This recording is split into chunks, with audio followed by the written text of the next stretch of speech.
Good morning, good afternoon, and good evening. Welcome to ACSAC 2020, our first virtual ACSAC. I'm Kevin Butler, and I'm the conference chair for this year's conference. First, I want to extend my best wishes to all of you who are attending, and I hope that you're all well and that your loved ones are safe and healthy during these troubling times. While much has changed this year in terms of how we've organized the conference, what hasn't changed is the excellence of the work that's going to be presented this year, as well as the dedication and the passion of the attendees, the presenters, and the organizers. What I want to talk about during this initial period are some administrative announcements. Daphne Yao, the technical program chair, is going to provide some remarks about the program. Roberto Perdici, our artifacts chair, is going to talk about the evaluation process. Daphne is going to present the Distinguished Paper Awards. Mary Ellen Zirko and Jeremy Epstein are going to present the Swiss scholarships. And we're going to end this morning session with Emily Stark providing a wonderful keynote as our distinguished practitioner on when security meets compatibility. Now, one of the things that is going to be different this year as we're in all virtual conference is how you navigate the conference. There are going to be two primary ways by which you're going to get information about this year's conference and how you're going to get around. The first is through the ACSAC homepage. ACSAC.org, and go to the program, the at a glance or the detailed program, will give you a full view of all of the sessions, all of the activities that are going on during this year's conference. And for example, in this case here, there's going to be a panel starting this afternoon. These are all in Eastern time, but through the Pathable system, which I'll talk about in just a moment, you can set all of the times to be in your local time zone. So this afternoon Eastern time, there's going to be a panel. If I click on the panel details, I'll get the biographies of all the panelists. Similarly, if I click on the links for the individual papers within the technical sessions, I'll get an abstract of the paper and the full list of all of the authors. Now, the other way in which you're going to access the conference is through the Pathable conference portal. And that's what you're using right now in order to watch this session. So this primarily is going to be used as providing you with an agenda for seeing when sessions are occurring and joining to those sessions. Now, the way that we're going to communicate during the conference this year is twofold. During technical sessions, case studies, panels, all of these live sessions, the best way to interface with the speakers is through the chat window. So you'll see a chat window even for this session right now, and you can type in questions. And the moderator for the session will take your questions and ask them to the speakers during the Q&A session.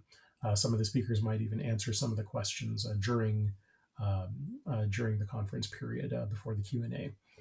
The other way by which you can interact with other attendees, we don't have a traditional hallway track, but you do have the ability to communicate directly with other attendees. For example, if I wanted to communicate with Kevin Roundy, our poster chair, through the conversations or through the people tab through the conference portal, I can select any speaker or attendee. I'll get a profile such as the following that you see here, and I can send a message to Kevin, or I can even set up a meeting with him. This isn't just limited to one-on-one conversations. You can also set up group conversations through this interface. Now, the sessions themselves are going to be recorded, so you can come back later and watch if you weren't able to catch part of a session. If you want any more information about accessing the portal functionality, click the help desk link that you can see on the top of each of your pages here. For access to the attendee guide, you can also rewatch the attendee training that happened last week, and you can go back in your agenda to find that. Now, if you're away from your computer, you can also catch the mobile version of the program by going to the ACSAC.org webpage and choosing program and mobile program, and you'll see something that looks like the following. Now, the program as a whole is going to work a little differently this year because we're virtual than what you've seen in years past. In particular, we're going to have many of the traditional activities that you have at ACSAC, starting with the keynote and having multi-track sessions where we have technical track papers as well as case studies, panels, national interest track panels. But notice that the breaks are going to be a lot shorter this year. All breaks are going to be 15 minutes, and we don't have a dedicated lunch period. We found the best experience in research has shown that virtual conferences work best when we compress them into shorter periods than you would have in face-to-face. So it means that the information is going to be coming at you fairly quickly, especially in the technical paper sessions where we'll have 5 papers in 75 minutes. So it'll be definitely important to make use of the chat window functionality. But the goal here is to give you the best possible experience. So it's a 3-day program. Wednesday has the events I just talked about, as well as a poster and work in progress session. On Thursday, we have a special tribute to Marshall Abrams. We have a test of time awards session. We have more multi-track sessions and other work in progress talks. I'll talk about each of these in a little bit more detail in a minute. And on Friday, we have multi-track sessions. We have a sponsored talk both Thursday and Friday. We have closing remarks and then a birds of a feather session, which you'll learn more about during the conference itself. I wanted to highlight some parts of the program, in particular the panels and national interest track. The panel we have a number of interesting panels this year based on, for example, on Wednesday, a panel on cybersecurity opportunities and challenges with 5G and next generation cellular, as well as the national interest panel on homomorphic encryption and what can we make it practical. On Thursday, we have a national interest track panel on raising the bar on cybersecurity maturity. And on Friday, we have a panel on diversity and inclusion in the cybersecurity research community. This is going to be a really interesting and special panel. We have 4 case studies that are going to be part of this year's conference. On Thursday, there's going to be a panel or a case study on cybersecurity test and evaluation lessons learned. And on Friday, we have 3 case studies on anchoring trust in an open platform, instant response for cybersecurity in elections, and summarizing intrusion alerts in higher education. As I mentioned, poster and work in progress talks, we're going to have 2 of these sessions during this year's conference on Wednesday and Thursday. Each is going to be an hour long. They're going to happen at from 3 to 4 p.m. Eastern time. There'll be 10 talks in each session, so the talks will be quick. There'll be lots of Q&A opportunities. They should be informative and entertaining, and I would encourage you to attend.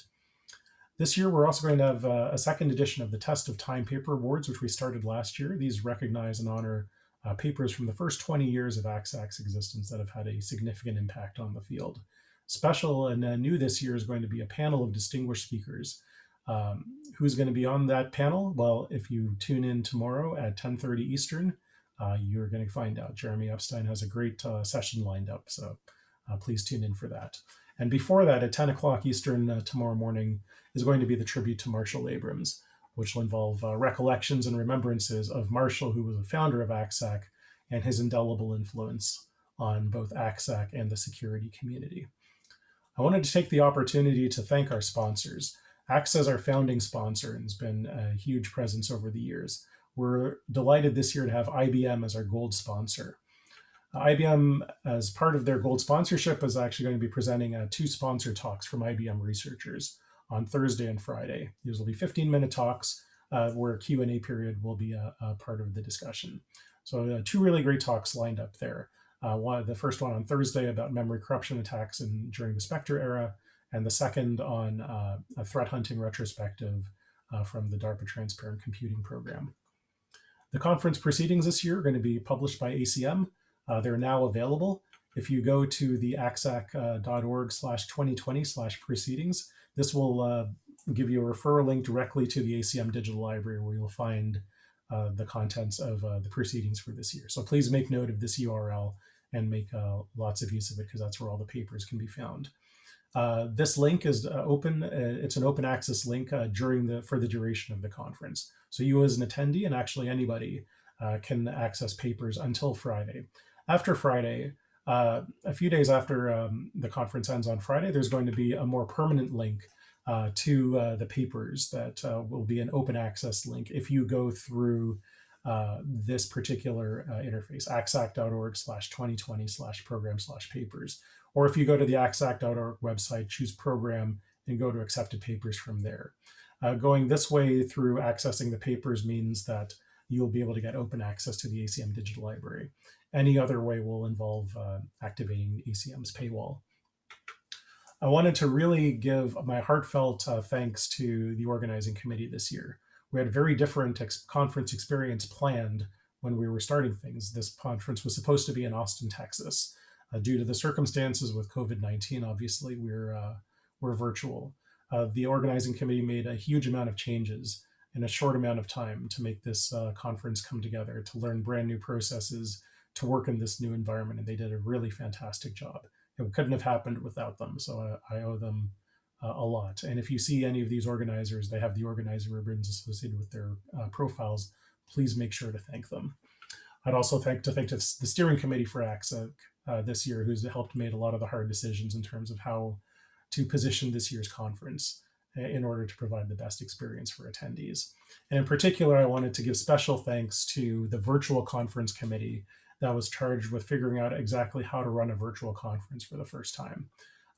One of the last things that Marshall Abrams did was to help head up this effort. He was involved with ACSAC until the end.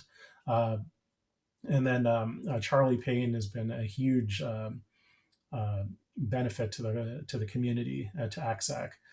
He has done a huge amount of work to help make this possible from a virtual standpoint, as have David Ballinson and Robert Zacon. We met regularly on many weekends through the spring, summer, and early fall to bring this together.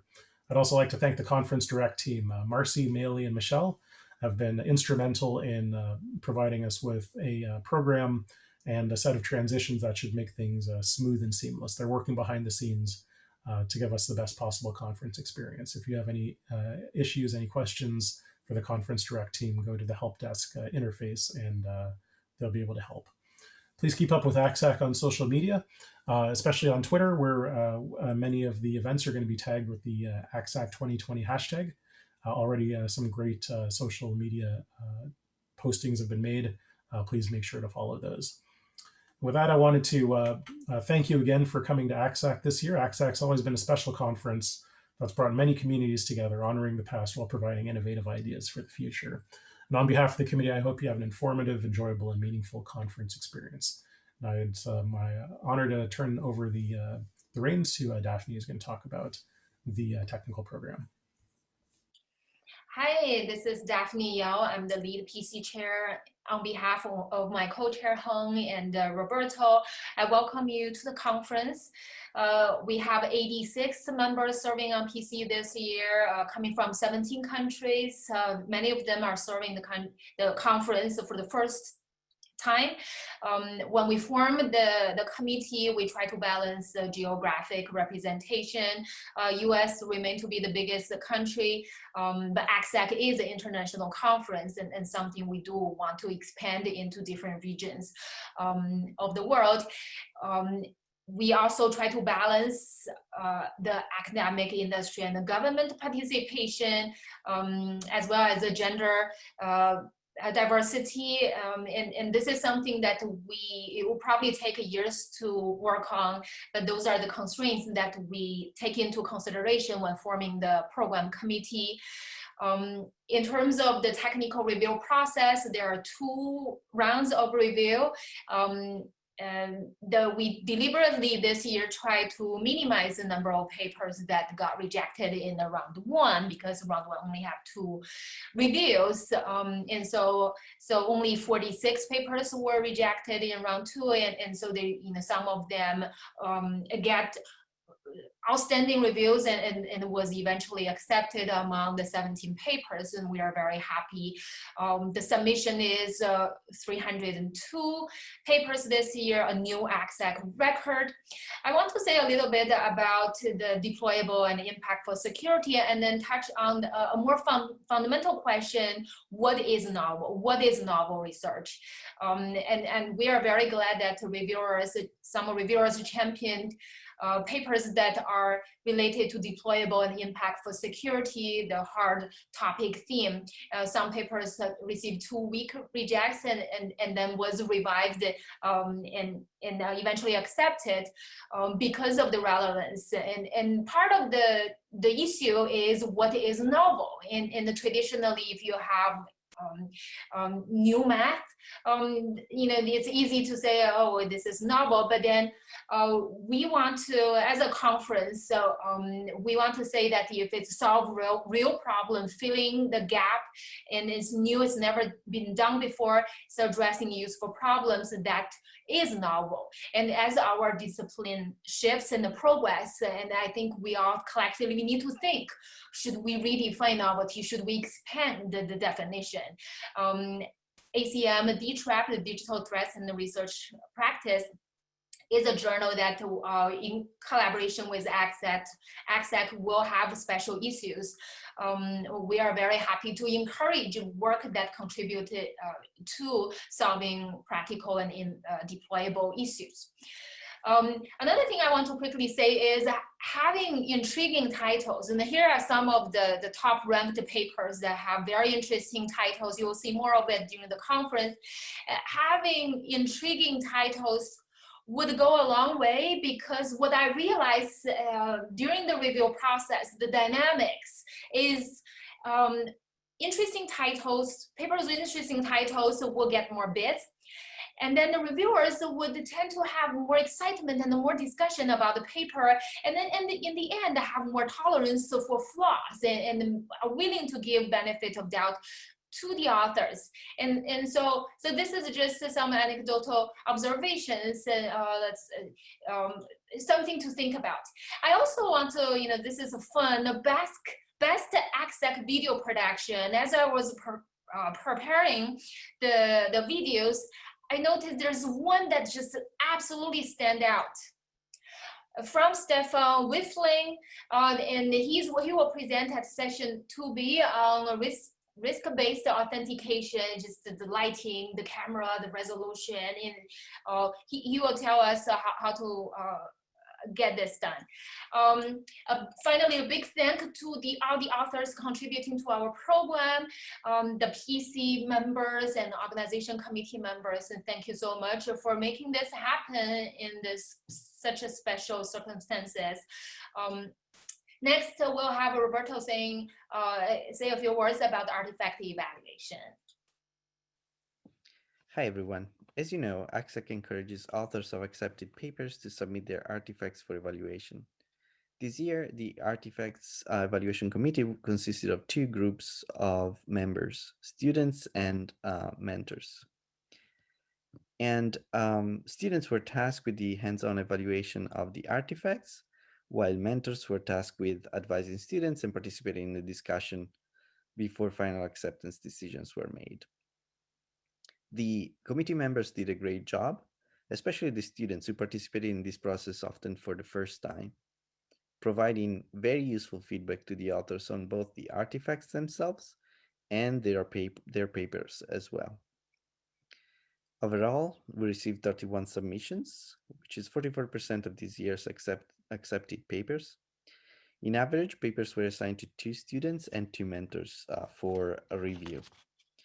The review process was interactive in that reviewers were able to interact with authors to provide feedback and receive guidance on how to exercise their artifacts.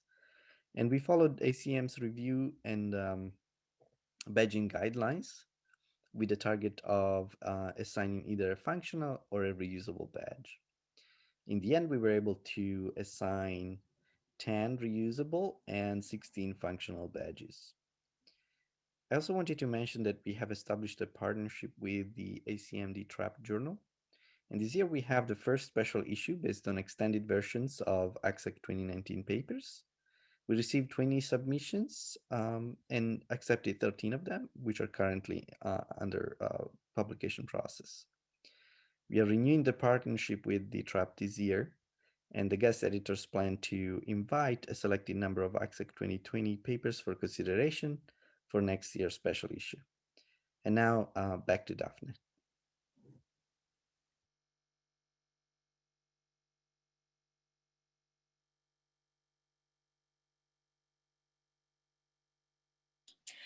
All right, everyone. The next segment is very exciting. We're going to present the Best Paper Awards. And this year we decided to have 2 distinguished paper awards and 2 distinguished paper papers with artifacts. And I want to give a big thank to Charlie, who is organizing the session so that we can maintain an element of surprise. No one knows who is gonna get the awards besides the awardees. So a little bit of a drum roll. The first award of distinguished paper goes to Betrayed by the Guardian, Security and Privacy Risk of Parental Control Solutions by a group of researchers from Concordia University, Susan R. Lee, Munir, Quentin, Mohammed, and Amar. And Susan is here to say a few words on behalf of the team. Good morning. Thank you. It's a great honor to receive this award. I would like to thank my authors, my co-authors for their hard work and support. I would like to thank my kids for giving me the space and time to do this research, as well as being a constant reminder about the importance of this work. A big thanks to all the organizers of the ACSAC, the award committee members, and all the anonymous reviewers for their valuable comments. I would like also to acknowledge the financial support from the Office of Privacy Commissioner of Canada. I hope our study would have an impact on making children safer online by educating parents about the parental control solutions and perhaps by influencing the policy makers. Thank you. Well, thank you so much, Susan. And I want to say this is a very timely research, and several reviewers are saying, as a parent, I really hope to see some work like this. Congratulations, the team. The paper will be found today in session 1B. So next award goes to mirroring the effectiveness of privacy policies for voice assistant applications. Another privacy paper, also very timely. This is from a team from Clemson University, Song Liao, Kristen Wilson, Long Chen, Hongxian Hu, and Huixing Deng. And this paper will be presented at the last day of the conference, session 7A. And very quickly, the reviewers also think this is very thorough work and very important. And someone from the team is going to say a few words as well.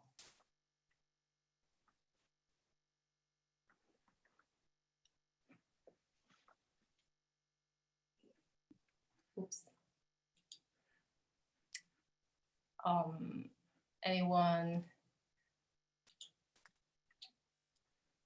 No, but Long, you have to unmute yourself. Oh, yeah.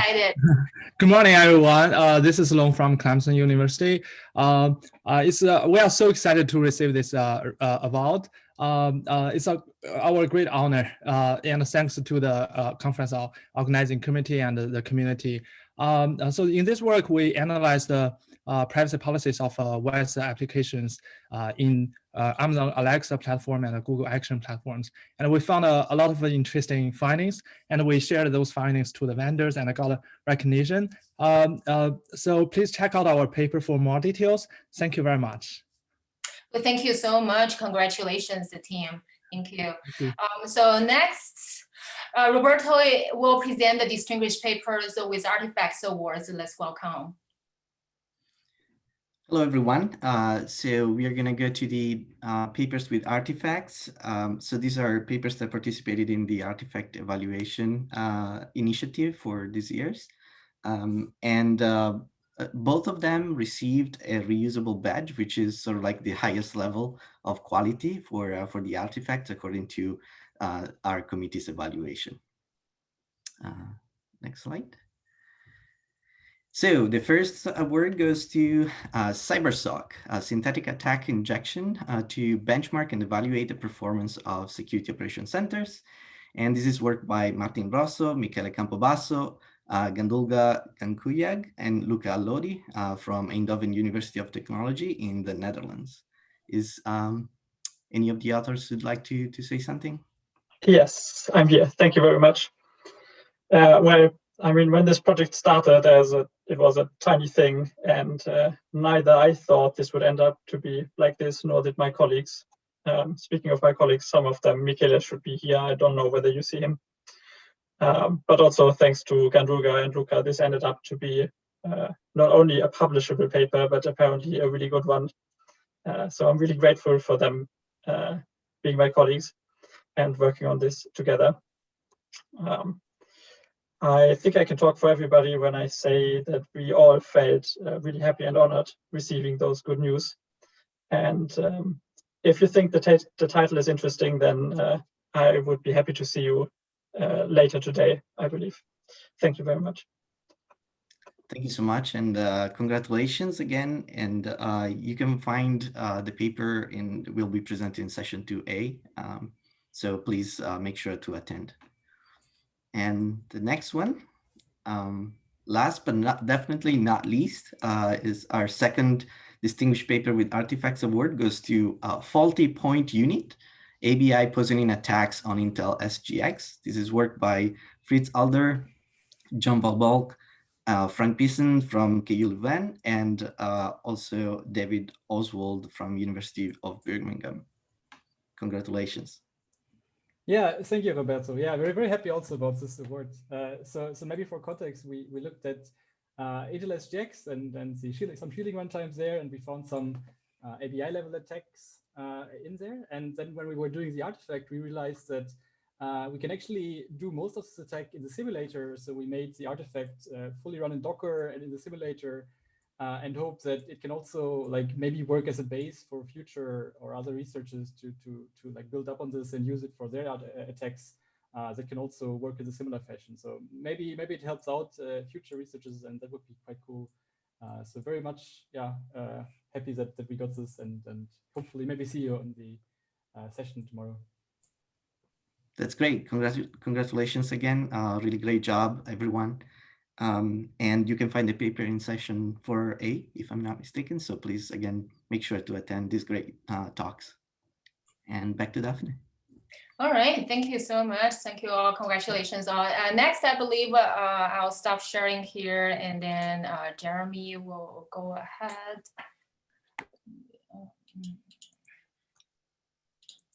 Share. Good morning, good afternoon, good evening, or if you're in Australia, maybe the middle of the night, I'm not sure. It's my pleasure to talk to you this morning, or today I should say, about scholarships for women studying information security, or SWIS, and to present the awards for the 2020-2021 academic year. And Mary Ellen Zerko will be joining me. These are presented on behalf of ACSA, which is the sponsoring organization for SWIS and for ACSAC. So what is ACSA? Most people who attend the conference don't realize that there's an organization behind it. We are a nonprofit run by a board of 13 unpaid members. As Kevin said earlier, our founder, Marshall Abrams, passed away earlier this year. And these are the board members today, and more information about the nonprofit is on our website. Our mission is to improve the understanding, theory, and practice of computer security, and we sponsor things including ACSAC, NSPW, and SWIS.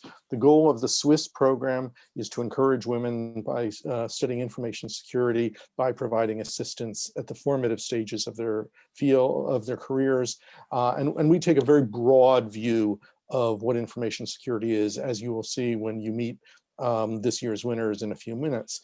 We have funding from in addition to ACSA, funding from SANS, the Craig Newmark Foundation, that's Craigslist if you're not familiar with it, the Koch Institute, Hewlett-Packard, I forgot Symantec, Peristabris, who was hoping to be with us today but ran into technical problems, and you. We welcome individual contributions, and we get some of those every year, and they help us with our scholarships. And you should feel free to contact me if you're interested in more information about that. So the SWIS team is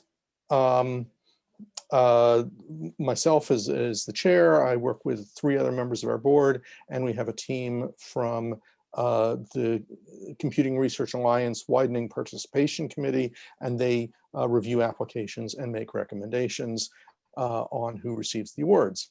And with that, I'm going to turn this over to Mary Ellen Zirko, who will announce our winners. Oh, actually, no, I'm sorry. I do 2 more slides. Sorry. Sorry about that, Ms. So we have 2 named scholarships and then our regular scholarships. The first named scholarship is in memory of Becky Bass, who was a longtime inventor, entrepreneur. She largely invented the field of intrusion detection. She attended ACSAC many times, a wonderful person. She died much too young. And you'll hear more about Peggy Sue Mathis, who is this year's winner. And you can read about her on our website. And again, we're accepting contributions on the website. And our new scholarship this year is the Peristabris Prin Swiss Scholarship. For those of you who are not familiar with Parissa, her job title at Google is a security princess, and she believes, and we share her belief that we should be honoring women who, just by being women in the field, are challenging the stereotype of cybersecurity professionals. And this year's recipient, the first recipient ever, is Sarah Stellick from Dakota State, and you'll meet her in a few moments, and you can read about her on our webpage. We had 13 total awardees this year, of whom 7 are attending ACSAC this year. This is, of course, finals week for many people, and so they're not all able to join us. But if you see any of these people, you'll see them all in a few minutes, but if you see any of them, please congratulate them. And now I'll turn it over to Mary Ellen Zirko. Great. Introducing Jenny Christensen. Jenny, if you could unmute, decloak, and just greet the conference. Sure. Hello, everyone. Do you want me to say a few words about my background, or say anything you like, and I'll say the rest? Okay. I mean, what I'm going to say mostly is covered on the slide. But my name's Jenny. I am a recent law school graduate and a current master's student in information security at Carnegie Mellon. I'm very passionate about data privacy and also just honored to be here. So thank you to everyone who helped to put the award and the conference together. Thank you. Thank you, Jenny. Jenny also graduated from Notre Dame Law School, where she concentrated in technology law in May 2020. And she's looking to pursue a career in cyber consulting. And this summer, we'll be working at a consulting firm in Chicago, hopefully actually at Chicago, knock on wood. Thank you, Jenny. Yeah, thank you. All right. Next up, introducing Julian Cox. Julian, if you could unmute and decloak and say something. Yeah, good morning, everybody. I'm really thankful to be here. I'm a senior at Tennessee Tech University. I'm finally graduating in May, which I'm super pumped about. And I'm really thankful for the opportunity to be a Swiss scholar and to attend the conference this week. Thank you, Julian. She's interested in applying policies and procedures to make cybersecurity a reality for workplaces. Having participated in workplaces and cybersecurity for decades, I'm excited that Julian is pursuing that. And she's accepted a full-time offer from Deloitte in the Hermitage, Tennessee office upon graduation. Next up is Sarah Stellick. Will you unmute, decloak, and say something, Sarah? Hi, everybody. This is such a huge honor. Oh, yeah, you're good. All right, awesome. Yeah, this is such a huge honor. I'd like to extend my thanks to Parissa as well as the entire scholarship board. With all the craziness this year, it really just could not have come at a better time. And I look forward to putting the Prin Swiss name to good use as I compete for the title of Miss South Dakota next year with the platform to empower and educate girls in cybersecurity. That's great. Thank you, Sarah. She's a senior at Dakota State University, as we mentioned before, majoring in network and security administration. She's passionate about data privacy and cybersecurity governance, risk compliance. She recently created the privacy curriculum for the country's largest Gen Cyber camp for girls at DSU, and very interested in internship opportunities going forward. Next up, Swathi Krithivisan. I actually tried that twice in my head before this. Sorry, Swathi. If you could unmute, decloak, and say a few words. It's all good. So I'm Swathi Krithivisan. I'm really excited to be here. And thank you so much for the scholarship, especially Jeremy, Rebecca, Mez, just the Swiss program and ACSA. I'm really grateful for the support and look forward to the rest of the conference. Thank you, Swathi. Swathi's a junior at University of Maryland, Baltimore County, graduated in December 2021. She was interested in network security and is currently working on research that uses deep learning techniques to detect anomalies in network traffic. Summer coming up, she'll be working for PricewaterhouseCoopers in their cybersecurity advisory practice, hopes to go on to a master's degree, and is looking forward to graduating soon and getting into the industry. Always looking for more in the industry. Thank you, Swathi. Next up, Angela Ma, would you please unmute, decloak, and say something? Yours, yes. Oh, hi, I'm Angela, and I am a senior at University of Maryland College Park studying information science, and I'm really passionate about helping people understand the importance of security and technology, and I hope I can do that after I graduate. Thank you, Angela. Specific interests she's called out are digital forensics, information security, and data security, and learning more about all the aspects. And she'll be looking for a job within the field after graduation in May 2021. Next up, Sarah Robinson Camarena. Sarah, if you would decloak, unmute, and say a few words. Hi everyone, I'm Sarah. I go to the University of Arizona Sierra Vista campus, and after graduation, I'm going to be entering the Foreign Service. Thank you. She was born in Mexico and raised in Arizona. She studied both foreign affairs, she's a foreign affairs information technology fellow, pursuing a Bachelor of Applied Science in Cyber Operations in the Defense and Forensics track and the Law and Policy track at University of Arizona. That's just a lot of stuff. She's completed an associate in applied science and cybersecurity from Cochise College in Arizona. And as she mentioned, the Foreign Service coming up. Next. And introducing Morgan Livingston. Morgan, if you could decloak, unmute, and say a few words. Hi, my name is Morgan Livingston, and I'm a senior at UC Berkeley. It's a great honor to receive this award. My passion is cybersecurity and privacy law, and I'm really grateful for the opportunity Swiss has provided me to pursue undergraduate research. So thank you all so much. Thank you, Morgan. And she's hoping to pursue a career in that research. Jeremy, over to you. Thanks. As you can tell, these are a wide range of very talented young women doing amazing things, not just technical, but legal policy, all over the space of cybersecurity. And what you can do is you can apply to be a Swiss Scholar. You can spread the word about the program. We don't have money to advertise it. It's word of mouth. You can encourage your employer to co-fund. This has been, frankly, the challenge is that everyone agrees this is a wonderful program, but getting money has been really hard. If you can help me, help us, help these students, it would be wonderful.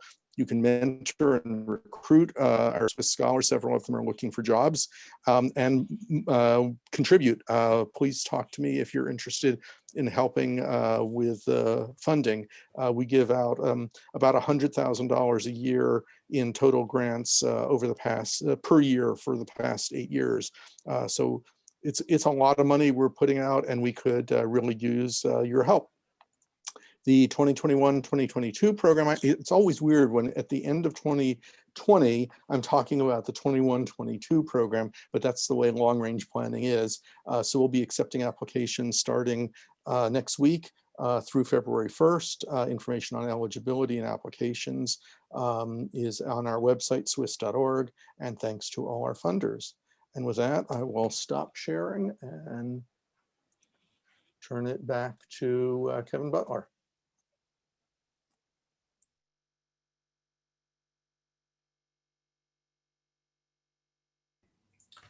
Great, thanks everybody. Now, one note, there is the Pathable interface allows you to have public conversations. If you go to the upper right corner of your of the conference portal and choose conversations, then choose public forums, you can, I created a topic called Holy Track. Feel free to put any general discussion in there, and you're also free to create your own conversations. Okay, it's now my distinct honor and pleasure to introduce this year's Distinguished Practitioner Keynote Address. Emily Stark is a technical lead and manager for the Chrome security team at Google. Emily leads Chrome's usable security team and has spent much of her career making Chrome a platform that allows its over 2.5 billion users to make safe browsing decisions, both through the addition of technical features and through quantitative fieldwork. Emily received her bachelor's degree from Stanford and her master's from MIT, both in computer science. Her work really represents a tremendous example of ACSAC's hard topic themes this year of deployable and impactful security. And she's going to present her keynote address on when security meets compatibility. So I'm delighted to have her speak to us today. Please feel free to please make any questions that you have, add them in the chat window, and we will address them. Emily will be live to answer questions in a Q&A session right after her talk.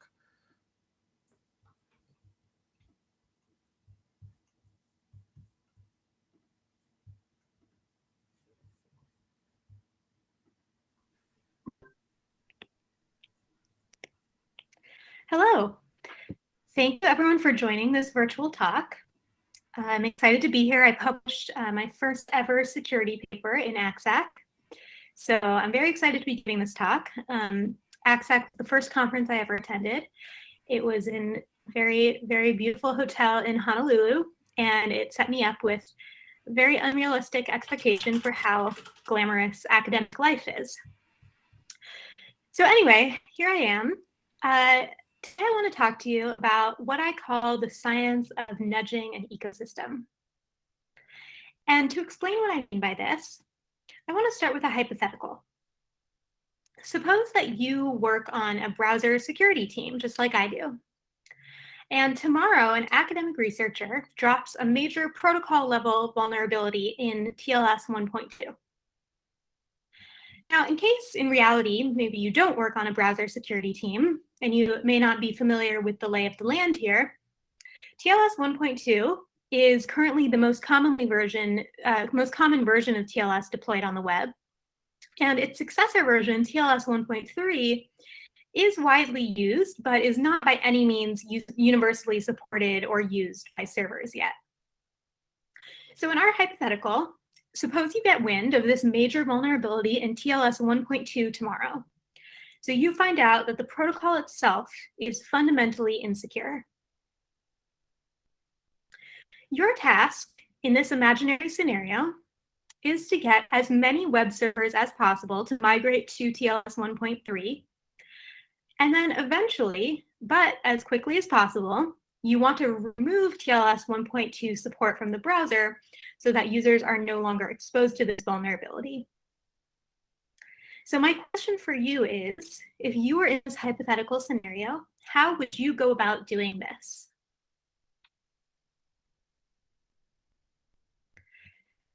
As you start to think about this, there are probably some possible strategies that might come to mind. You might think about broad or targeted outreach to website owners, such as collecting contact information from domain registrations, or writing developer-focused content like blog posts or documentation, maybe pitching the tech press.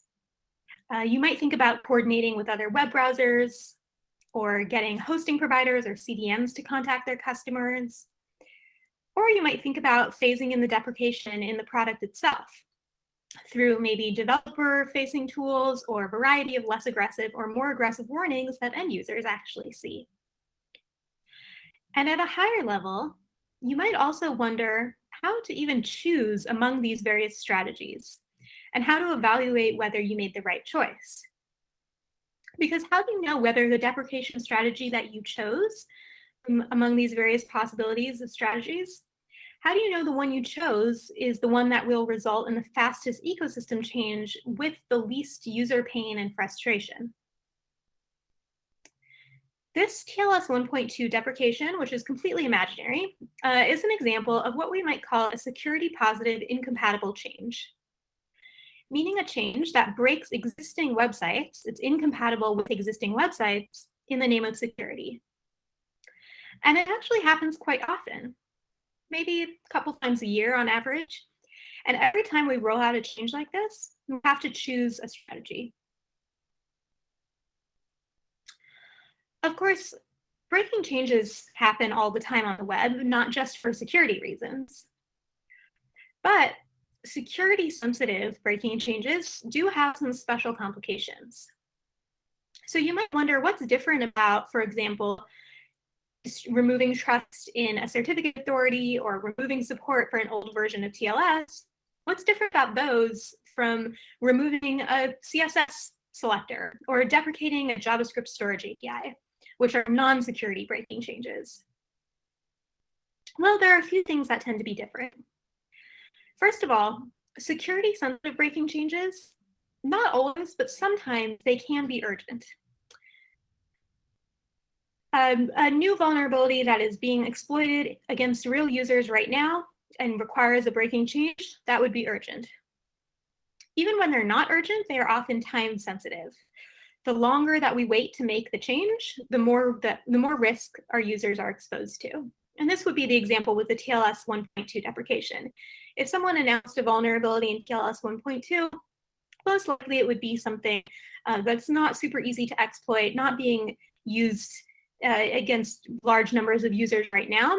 It would be time sensitive. We would want to make the deprecation happen as soon as possible. Secondly, security-driven incompatible changes, well, by their nature, they aim to remove a risk, but if we're not careful about how we execute them, they could introduce risk as well. For example, if a deprecation strategy involves a new warning, there's a risk of users who see this warning becoming overwhelmed if they see too many warnings, and they might start to ignore all security warnings that Chrome gives them. This is a phenomenon we call warning fatigue, and it's a problem that we often wrestle with, a new type of risk that's introduced by breaking something that may be insecure, but is widespread. And finally, a special consideration for security-sensitive breaking changes. Web users are often only as secure as the least secure browser available to them. If we break something in Chrome, for example, in the name of security, it might just incentivize users to switch to a different browser where the website works, but they're exposed to the exact risk that we're trying to protect them from. So we have to be very careful when we roll out breaking changes to do it in a way that explains what Chrome is protecting users from, and in a way that ideally doesn't just drive them to unknowingly accept the same risk in a different browser or platform.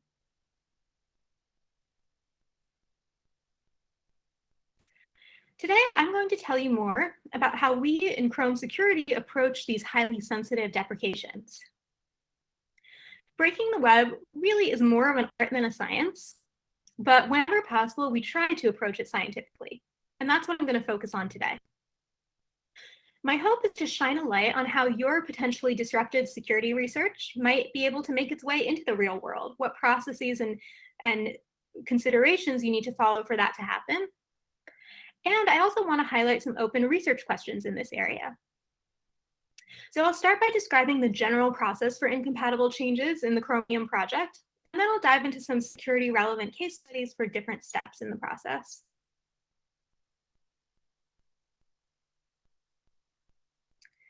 So as I said, I'll start by giving a brief overview of the general process that the Chromium project uses to evaluate and approve breaking changes.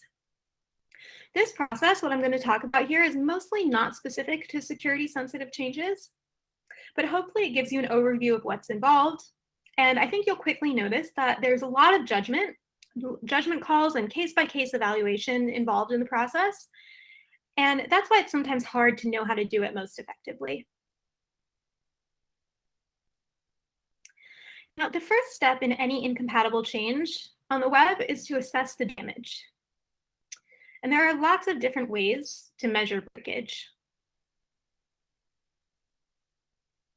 Some of the metrics that we often use, just examples, are percent of affected page loads or affected connections, the number of affected sites, so unique sites, the percent of affected users, and lots of other possible metrics depending on the deprecation in question. So if you are proposing an incompatible change to the web as part of your research, you might wonder what you should aim for.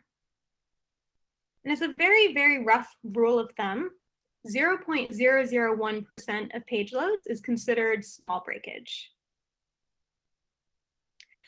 0.001% sounds small on the face of it, but it still does translate to a lot of breakage. So even what seem like trivial incompatibilities, we actually pay quite a bit of attention to. It's a rough rule of thumb. And as you can see here, even a much lower threshold than that will lead to a lot of breakage when we're talking about the scale of web browsing traffic in a popular web browser like Chrome. So that's a rough rule of thumb.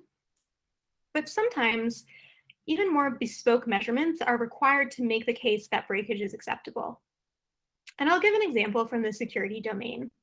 This example is the deprecation of what's known as mixed content. Mixed content is when a secure HTTPS page loads insecure sub-resources like images or audio or video files. For a long time, browsers have blocked what we called active mixed content, like insecure scripts on secure pages. So a secure page could not load a JavaScript file from an HTTP connection by default. But mixed images, audio, and video have been allowed to load for many years. And that's created a security and privacy risk for an attacker to inject content into these resources or eavesdrop on them.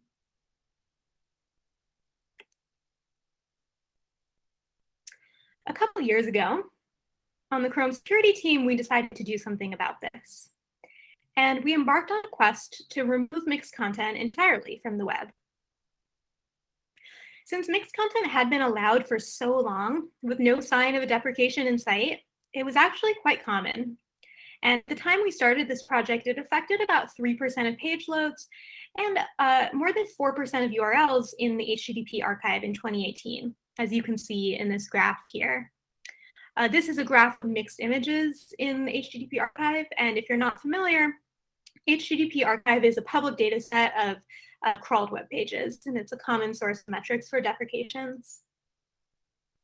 So because mixed content was so common, we decided to do what we call auto-upgrade mixed content rather than just block it outright. In other words, Chrome now rewrites the URLs of these mixed resources to HTTPS and tries to load them over HTTPS rather than just simply blocking them. And the hypothesis here underlying this approach was that a significant amount of mixed content was probably due to developer error, and that it could actually be fixed without the developer doing anything at all.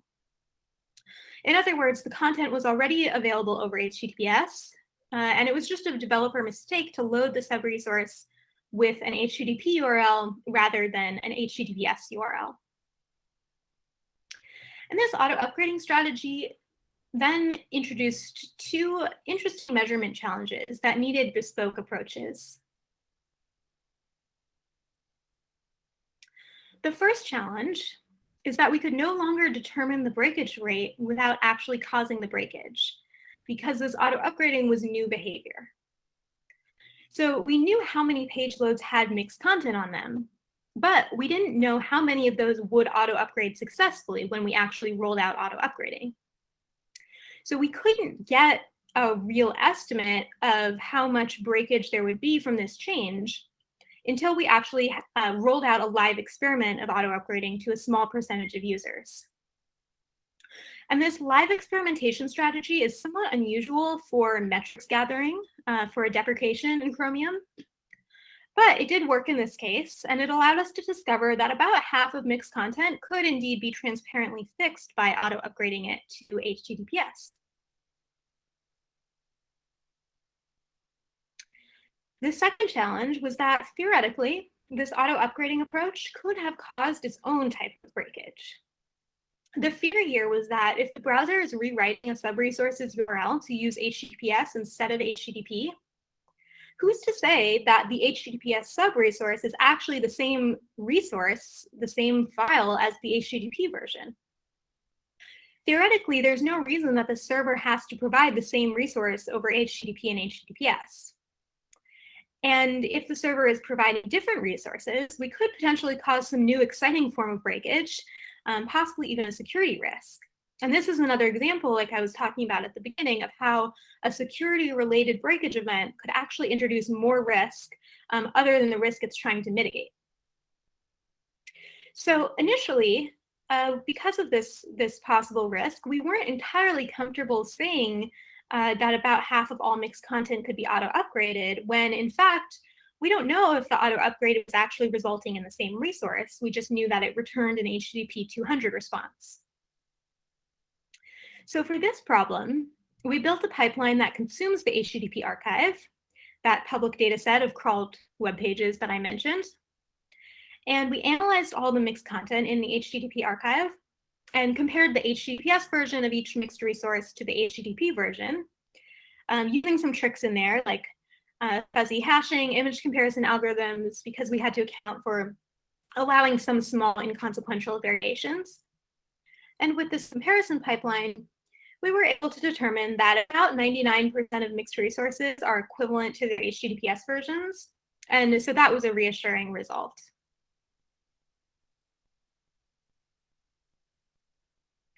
There was also a third challenge that we never really figured out how to address. And I'm highlighting it here because I think it's still an interesting open research problem. I think, but can't prove, just a theory, that a good chunk of mixed content on the web is actually negligible from a user experience perspective. So think of things like tracking pixels and ads, or very minor visual elements, or UI controls that are very rarely used. These all would count as breakage, but because from the browser's perspective, a broken image is a broken image. And the browser can't tell if the user actually cares about it or not. So this means that when we try to measure breakage, what we're really measuring is an upper bound on the breakage that matters. I think it would be quite powerful to be able to measure at scale how much a particular incompatible change affects the user experience or not. Not just, is there any theoretical breakage, but does it affect the user experience? And we don't really know how to do this yet. So for mixed content, this theory I have about mixed content being negligible to the user experience, it remains just an untested hypothesis. In the hypothetical example that I began this talk with, the example of a TLS 1.2 deprecation, this type of measurement would be quite interesting because breakage would be quite high. And so it would be really valuable to get a tight estimate of breakage that actually matters to the user experience. And an upper bound of that measurement might not cut it.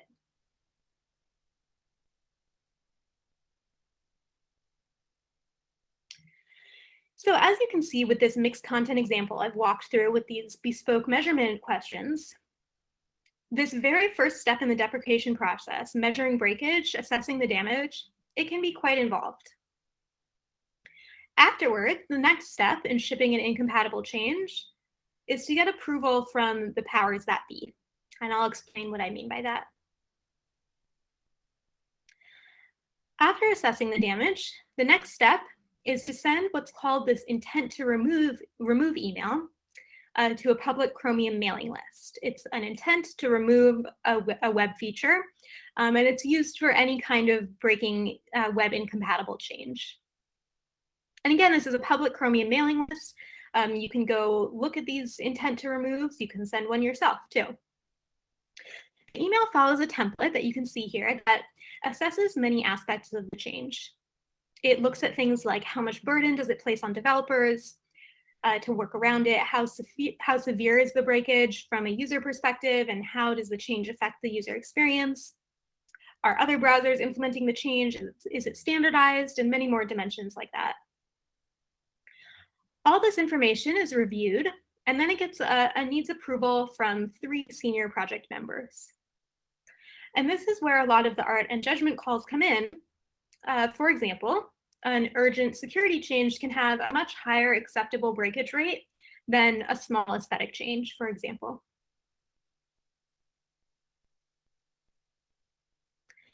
At this point, once the change is approved, the process can look very different for different changes.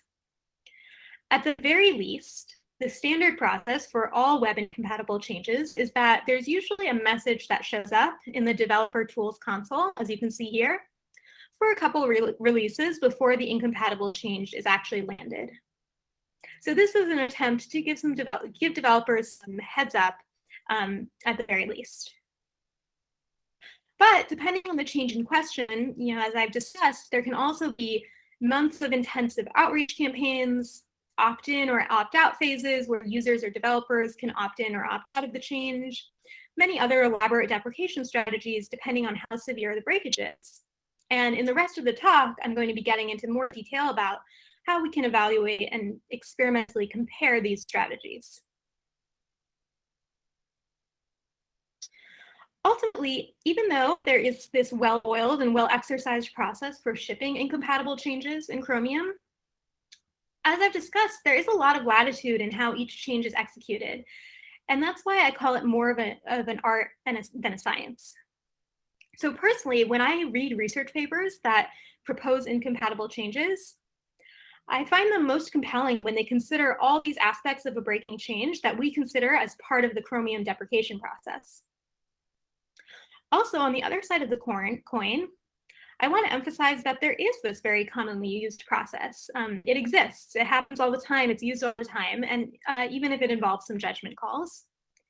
So as a researcher, I want to emphasize that you don't need to shy away from proposing breaking changes if they are realistic and evaluated well, because breaking changes can follow this process and actually make it into the real world.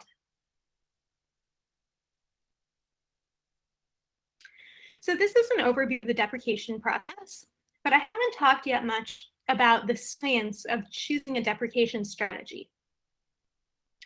As I mentioned at the beginning, security-motivated breaking changes are often pretty time-sensitive, pretty complex. So for security changes in particular, it's crucial to move the ecosystem quickly but delicately. And we're often looking at breakage that is higher than typically allowable deprecation thresholds. So next, I'm going to talk about work that we've done in the Chrome security team to try to experimentally narrow down the many options for how to pull off a deprecation strategy. And I'm going to focus on the outreach phase and the implementation phase.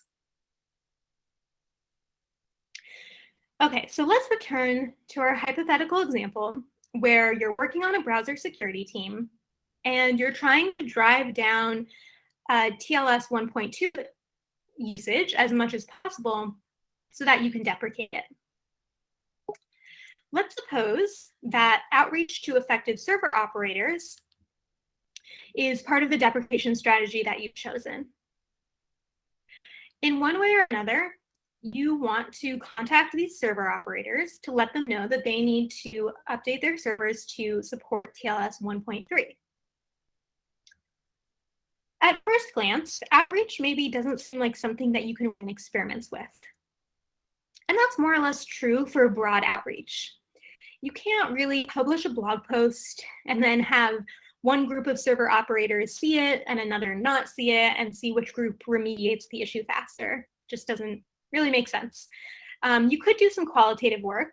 For example, you could survey the server operators about what influenced their decision to remediate or not remediate, but it wouldn't really be a controlled experiment. Maybe there are some limitations there. But targeted outreach is a different story. And in fact, there's a decent sized body of work researching how direct notifications influence server operators to take action on a pretty wide range of security issues. Much of this research that I'm listing here looks at not just whether the notifications are effective, but also tests different variations on notifications to see whether different language choices, presentations are more or less effective.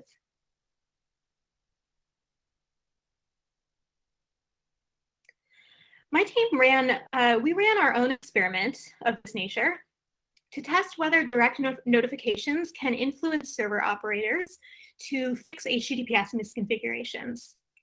And when I say HTTPS misconfigurations, I mean things like certificates that are about to expire or outdated protocol versions.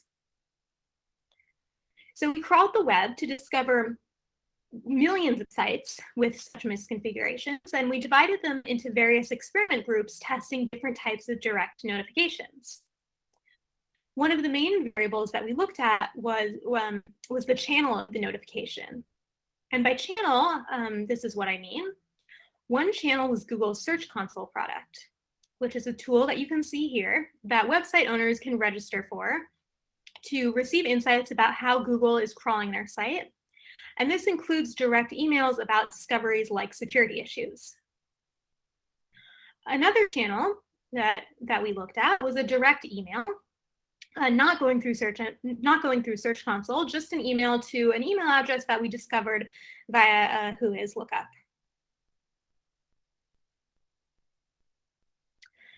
The results looked something like this. So each of these graphs is for a different type of HTTPS misconfiguration. And when you're reading these graphs, it's showing the percentage of sites that have the given misconfiguration over time, time since we sent the notification. So going down and to the right fastest is what we're looking for. The solid blue line is the Search Console treatment, and the dashed green line is the Whois treatment, and the other two lines are the controls. So overall, notifications do appear to help for at least some misconfiguration types, but the effect overall is mostly pretty small, and we didn't detect any differences among various different message variations that we tested. So different languages, different presentation choices, things like that. There was some evidence in statistical testing that the Search Console notifications were, in fact, more effective than Whois notifications, but this evidence was somewhat mixed. And finally, we found that, interestingly, when a site is simply registered with Search Console, it's more likely to remediate the issue when it receives a notification, even if that notification isn't actually coming from Search Console. So in other words, a site registered with Search Console is more likely to remediate an HTTPS misconfiguration, even if they don't find out about it through Search Console itself.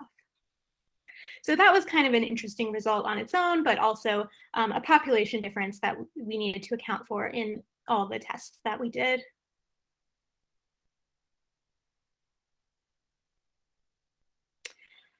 As it happens, as a sort of bonus case study, this experiment I'm describing happened to overlap with a major CA distrust event. This is when Chrome distrusted the Symantec PKI, and sites that used certificates issued by the Symantec Certificate Authority had to replace their certificates.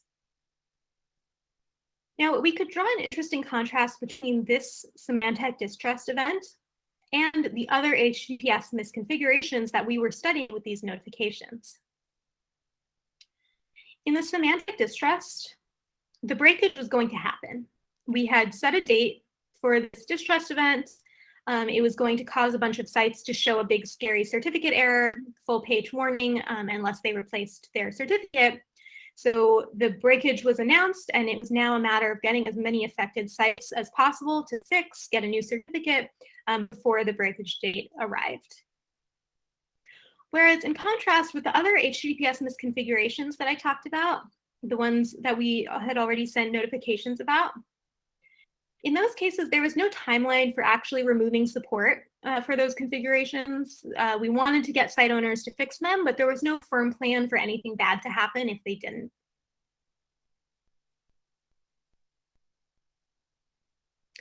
So we conducted a similar but somewhat simplified experiment, notifying sites that were affected by the Symantec distrust, notifying them via Search Console.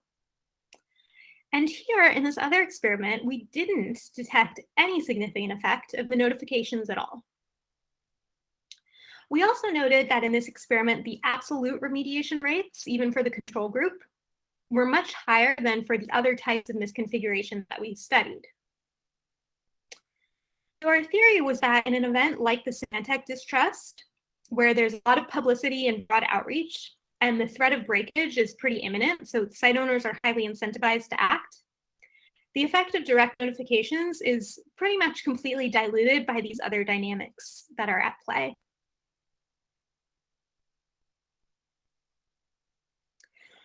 One observation from our work is that our results are somewhat at odds with the existing body of security notifications research. Other research found much more pronounced effects from notifications. For example, a study of email notifications about the Heartbleed vulnerability saw an increase of 47% in pass rates from between the treatment and control groups, and that was a much bigger effect than what we saw. What's going on here? I don't know exactly. One possibility is that notifications for different types of issues really elicit very different behaviors. Another possibility is that null or small results aren't really getting published. So the body of published work makes it look like security notifications are actually more effective than they really are.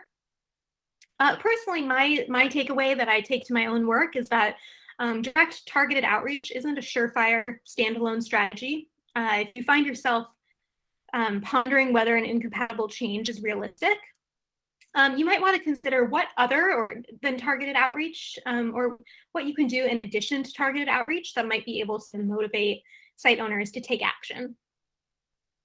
And as this research area matures, I think it might become a fruitful target for some systematization of knowledge or a meta study. Maybe patterns might emerge. For example, maybe the more direct security impact there is to users, the more effective direct notifications to server operators are.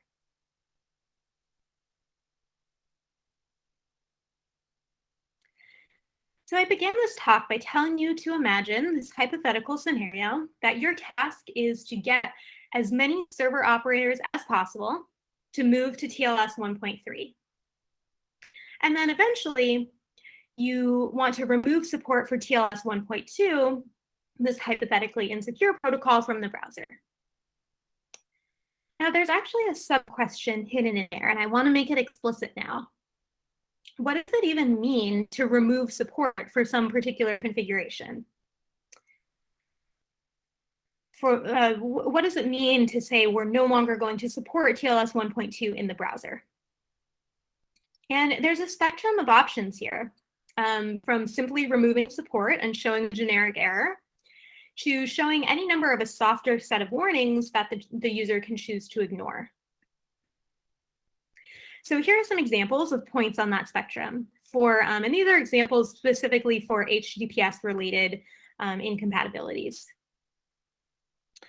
So way on the most aggressive side of the spectrum, for some very ancient and insecure TLS configurations, Chrome will just treat it as an error, as if the name didn't resolve or the server refused the connection.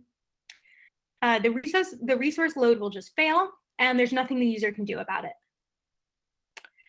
For some other HTTPS problems, such as an invalid certificate, Chrome will show a bypassable full page warning. And that's what you can see in the middle of the slide here. This warning is designed to make it non-obvious how to bypass it. We don't want people to click to bypass the warning, but a determined user can do it. And you can see how to do that in the circled link here. So you actually have to click to expand this section, and then there's a link to bypass the warning. For even more common security problems, such as a website that doesn't use HTTPS at all, Chrome shows a warning in the Omni box, but doesn't otherwise intervene with the user using the page. And these are just a sampling. There are other UI options that we use in various circumstances, popover warnings, info bars, less scary warning pages. There's really quite a variety of options to choose from here. Ideally, probably any non-ideal security configuration would be a hard fail error that the user can't even bypass. But there are a complex set of factors that inform how we choose any one of these UIs for any particular deprecation. And these factors, are probably infinite, but just examples include the risk that the user faces from the security issue, how often and on what types of sites the UI will appear, how complex the risk is to explain, how quickly the UI will get server operators to remediate the issue, on and on.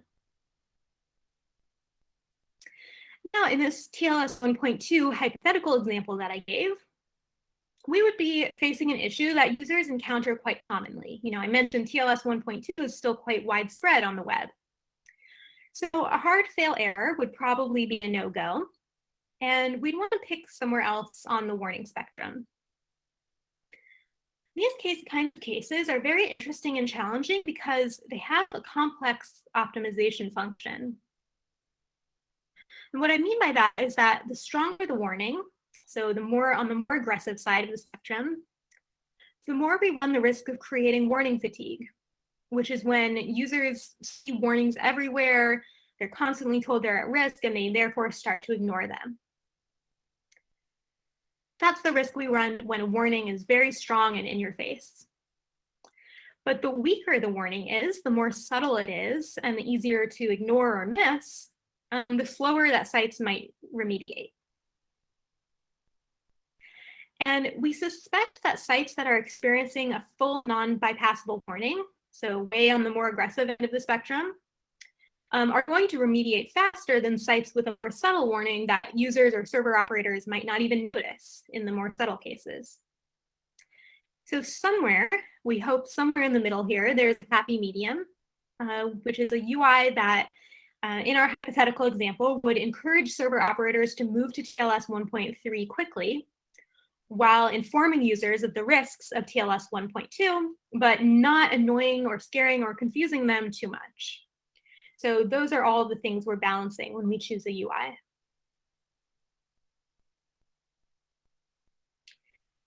We recently wanted to set out to figure out what this happy medium might be. And it was actually for a somewhat similar scenario as the hypothetical we've been discussing. The scenario here was deprecating TLS 1.0 and 1.1, so older versions of TLS. In 2018, all major browser vendors announced that these older versions of TLS would be deprecated. But at the time, their usage was still pretty high, affecting about 0.5% of all connections in Chrome. So it was not clear what exactly it meant to remove support for these older protocol versions. And we decided to use this ambiguity as an opportunity to experiment and try to gain some insight into how different warning UIs might influence server operators to migrate to a newer version of TLS. Now, this experiment was a bit unusual, and I'll explain why. Chrome has a very robust experimentation framework, but it's designed for running A/B tests to measure how Chrome product changes influence user behavior. And in this case, we want to measure something different. We want to measure how Chrome product changes influence server operator behavior. In other words, we want to measure, does a full page warning get websites to migrate to newer versions of TLS faster than a more subtle warning? And if so, how much faster?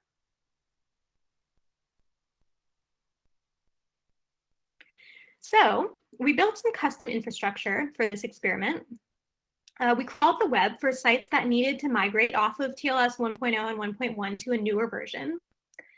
And as in the notifications experiment that I mentioned earlier, we divided these sites into experiment groups. Then we shipped these groups to Chrome clients so that Chrome actually varied the warning UI for different sites depending on whether they were in the control or treatment groups. We ran this experiment in 2 phases. In the first phase, we showed a subtle omnibox warning, which was similar to what we show for sites that aren't using HTTPS at all. And in the second phase, we showed a bypassable warning page, which you can see under phase 2 here. It was less severe than the warning page that we used for an invalid certificate, but it was still a full page warning.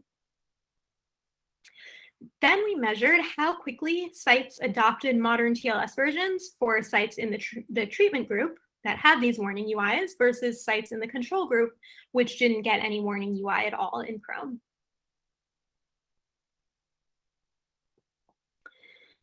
This was an overview of the results.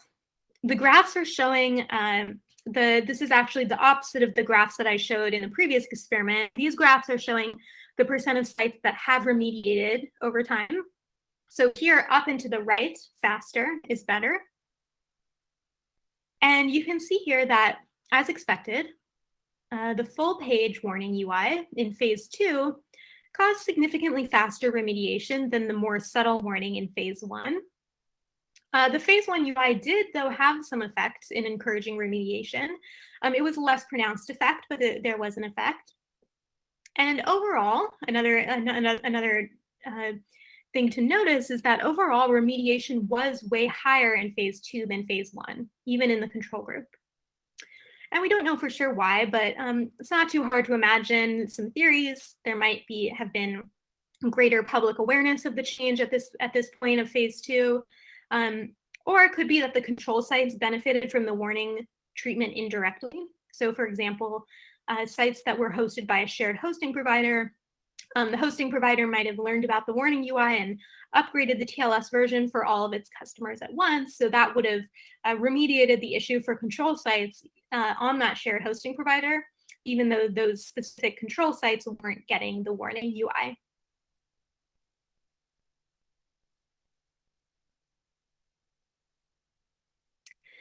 Now, this TLS 1.0 and 1.1 deprecation is not exactly the same as the TLS 1.2 hypothetical deprecation that I posed as a thought exercise.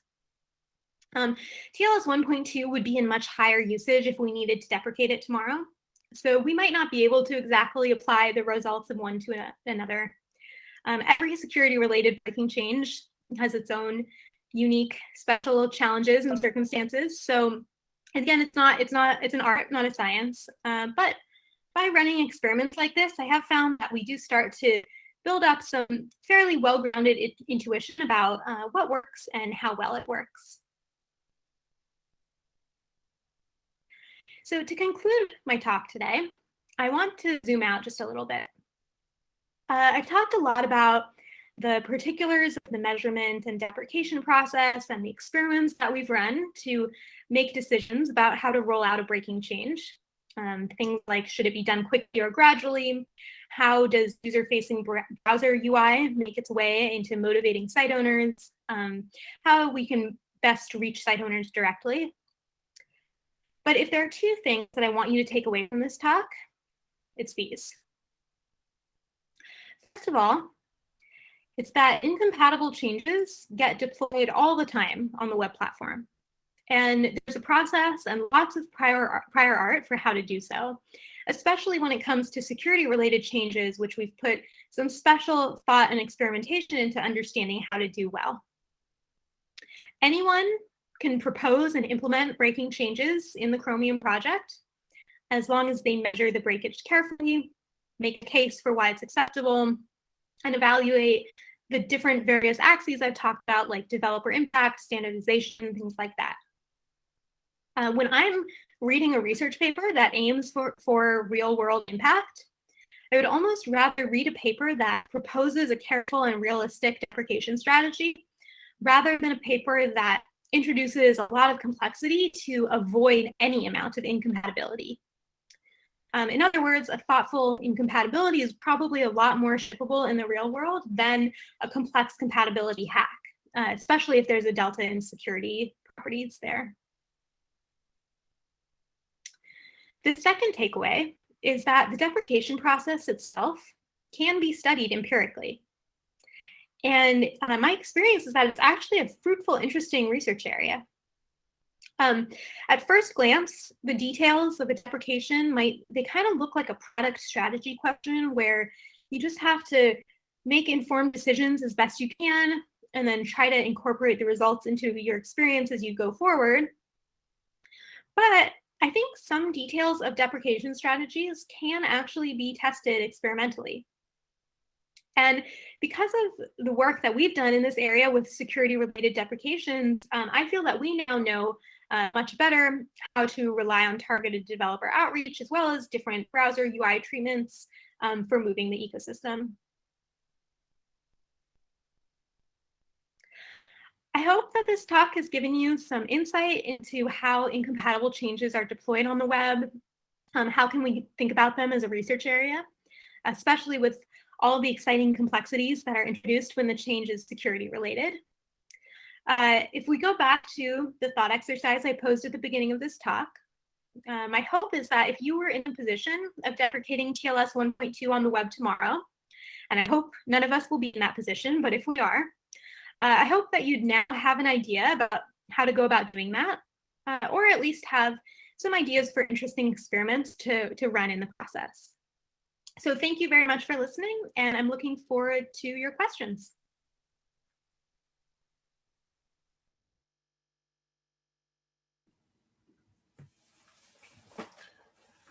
Okay, thank you, Emily, for a terrific keynote address. This was a really interesting talk. Please, for attendees, a reminder that questions, please put your questions in the chat window associated with the session. The Q&A is live. Emily's here with us to answer any questions that you might have. So please, please put your questions in the chat window, and I will ask them as part of this session.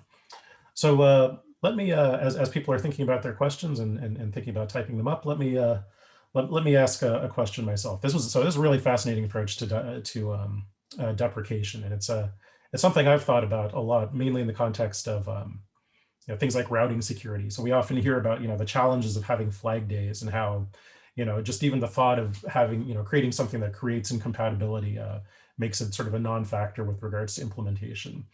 Do you think there's something special about the web that makes it amenable to these types of breaking changes that you talk about, or do you think that these approaches are potentially applicable to other critical infrastructure?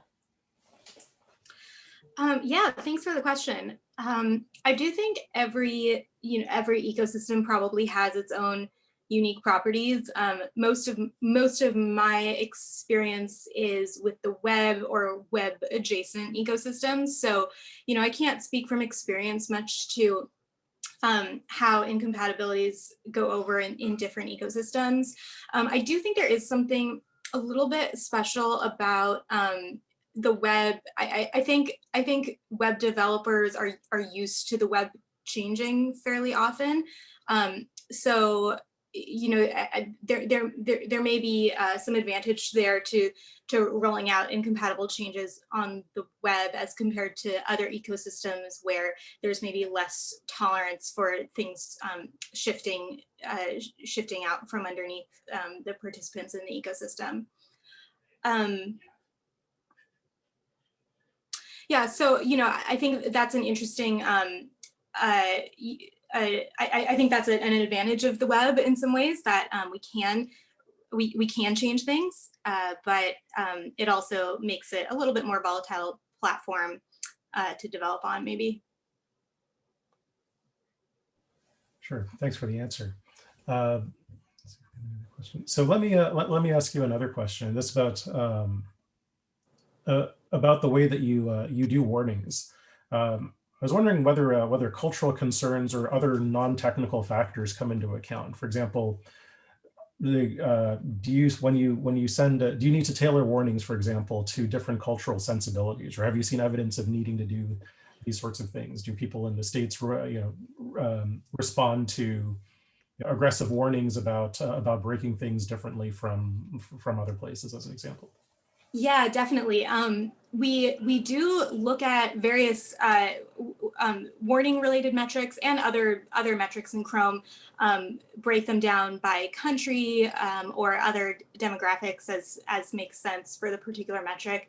And we do see differences. It's a little bit hard to pinpoint the exact cause of the differences. So, for example, as an engineer looking at a particular metric, comparing different countries, I can't really evaluate the quality of the string translations that we have. And so sometimes you can imagine a lot of nuance gets quite literally lost in translation. And so that could be a factor, in addition to, like you mentioned, other cultural considerations or other reasons that people might be more or less likely to click through warnings. It is something we try to keep in mind when designing warnings and like writing the strings and the graphics that appear on the warning. We try to lean towards very simple language, both for the benefit. That's for everyone's benefit, whether it's a translated string or not. But it also tends to lead to more accurate translations that preserve the meaning of what we're trying to say. I think we've had some issues. I can't I can't remember any particular examples right now, but we've had some issues where the product uses idioms that don't translate well in English or out of English. And so we try to stay away from that kind of thing in security warnings, especially to make sure that we get the most accurate translations possible. Great, thanks. One other thing I'll add to that is there have historically been differences in HTTPS adoption in different countries. Some HTTPS adoption and also the use of certificates in different countries. So some countries use their own certificate authorities that aren't recognized, aren't trusted by all devices. So, you know, there are some countries or regions that are seeing way higher rates of certificate warnings than other regions. So looking at a global number for how many warnings are users seeing is not always the right way to look at it. Great, thanks for the response. A question from Daniel Fagan. Do you have a different level of concern for large commercial sites versus smaller, perhaps hobbyist sites that might be more resistant to change due to the lack of technical support? He mentions this is something that he's run into with his own personal site. I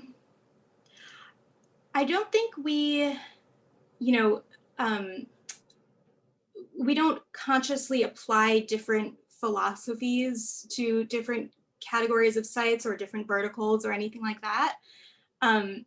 But naturally, our outreach strategies tend to probably will reach bigger commercial sites more effectively. You know, for example, I talked about the HTTP archive, which is this public data set of crawled web pages, and there are some other similar data sets which tend to concentrate on more popular sites, and those probably skew towards large commercial sites and away from small personal hobbyist sites. So just sort of by the nature of the data that we have available to us, I think a lot of our efforts to get sites to fix before they're broken will just naturally reach larger sites better. Great. Thank you. Question from Jeremy Epstein. We've seen some evidence based on academic research with phishing that reactions of older users are different from those of younger users. Do you look at that? And if so, do you tailor the messages you show based on the demographic of the user as opposed to, say, language or cultural differences? We don't look at security warnings broken down by age, and we don't vary the message. We don't vary the messaging for different users, but for that or any other demographic, except for translation. We do user research that often breaks down by demographic like that, or you know, go where the researcher will go out of their way to try to collect a diverse sample, just as you would in academic user research. I don't think I have any general insights off the top of my head to draw out there, but it is sort of a factor that we sometimes consider or at least try to account for in user research. A question from Munir Agrabwi. There was a recently published attack, the Raccoon attack on TLS 1.2, that's actually very challenging to exploit. A lot of stars need to align for the exploit to be possible. How do you deal with this type of event? Does the deprecation process start from there, or do you react only to the more impactful events? Yeah, it depends. It depends on a lot of things. The difficulty of exploitation is one. Number of affected sites, how hard it is to get sites to migrate, that kind of thing. In the case of the Raccoon attack, that hasn't set off the TLS 1.2 deprecation discussion. Like there's no active work underway, or at least not that I'm aware of. But I think always when there's a newer, more secure version of a protocol available, we start by just trying to get as many sites as possible to migrate. So like TLS 1.3 is definitely the recommended path. And you know, maybe maybe in a few years, it might be time to start thinking about deprecations, but an attack like that is the, like an attack that is mostly theoretical to exploit usually wouldn't set off an immediate deprecation plan. Sure. I'll give you a couple of questions since I've been giving you some rapid fire questioning here if you need to take a drink of water, etc. Great. So a question from Gang Wang. This is great. You have lots of questions, which is always a great sign. A very cool talk, Emily. Google is in a unique position to reach out to developers and perform qualitative user studies. Can you describe your experience in that regard? For example, what's the response rate of your survey requests? What's your experience to incentivize developers to provide feedback? Let's see. So there's a whole organization called Developer Relations that interacts with developers, but I think they do so in a less rigorous way. So like they're not performing research. They're just, you know, partnering with developers and reaching out to them and providing a touch point for them. We have done some developer outreach so that the study I talked about comparing Search Console notifications, researching Search Console notifications and other notifications for HTTPS misconfigurations. In that study, we did a developer survey. I don't remember the response rate. It was pretty low. I think we got, it's in the paper. I think we got, you know, fewer than 100 replies for, you know, several thousand, possibly even over 10,000 notifications. So unfortunately, low response rate. We haven't put a lot of energy into improving that response rate. So, and that was just for one experiment. So there may be some low hanging fruit there and more we can do. I think, what was there another part to that question? About incentivizing developers to provide feedback. Yeah, so Search Console is probably our most valuable tool for reaching out to websites directly, and then we also encourage developers to participate in mailing lists. Like there are mailing lists that they can subscribe to get notifications about all changes to the web platform, incompatible or otherwise. So we try to engage with them there too. Great. Thanks a lot. We have time for maybe one or two more questions. So if you have any questions, please make sure to put them in the chat window. Actually, to follow up on Gang's question, this is, it seems like there's a lot of things that come into play here when you're thinking about, you know, how to develop warnings, how to get adoption. That there's a variety of factors. So from your standpoint, you know, what sort of skills would you be looking for? If I'm listening to this talk and I'm thinking, you know, I'd love to join, you know, Google's Chrome team. Maybe I'm not a system security person, but I have other things that I'm interested in. What type of skills do you think are relevant to being involved in these sorts of efforts? And what kinds of skill sets would you like to see coming out from, you know, our new generation of students? Yeah, there are so many. I mean, one of the cool, yeah, as you said, one of the cool things about this area is that there's a way to make use of so many different skills in this line of work. I mean, just to rattle off a few, data science, statistics, analysis skills, just like generalist engineering skills. You know, a lot of what we do is building features in Chrome, improving features in Chrome. So generalist engineers always have a lot to do. Definitely UX design, HCI, UX research, all of that is very valuable. Network security, protocol design, cryptography. It basically, you know, it basically runs the gamut. It would be a little bit, I think it's almost the case that I could find a use for almost any skill I can think of, I think. But those are a few that come to mind. Great. Thank you so much. If there are any final questions, please put them in now. I feel like we've held your feet to the fire here for a while, but the chat window will stay open. If you have questions that come up afterwards, you can continue adding them into the chat, and Emily, you'll be able to answer them through the chat window as well. So I want to take the opportunity to really thank you, Emily. This is a wonderful keynote address, really interesting talk, and thanks for being with us. And thanks to all attendees for being involved with this session.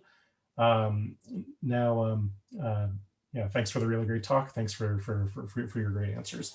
We're going to end the session now. So attendees, we're going to take a 15, well, I guess an 18-minute break. We're going to start again at 12 o'clock. This session will end in a minute or two. You will join back in through Pathable to the meeting that you want to go to. There's going to be 3 different tracks happening, the panel on 5G security, and then the 2 technical session tracks. So on behalf of ACSAC, again, Emily, thanks again for a great keynote, and thanks to all speakers, all of the Swiss recipients, all of the Distinguished Paper Awards. And thanks for a great start to the conference. We'll see you again at 12 o'clock.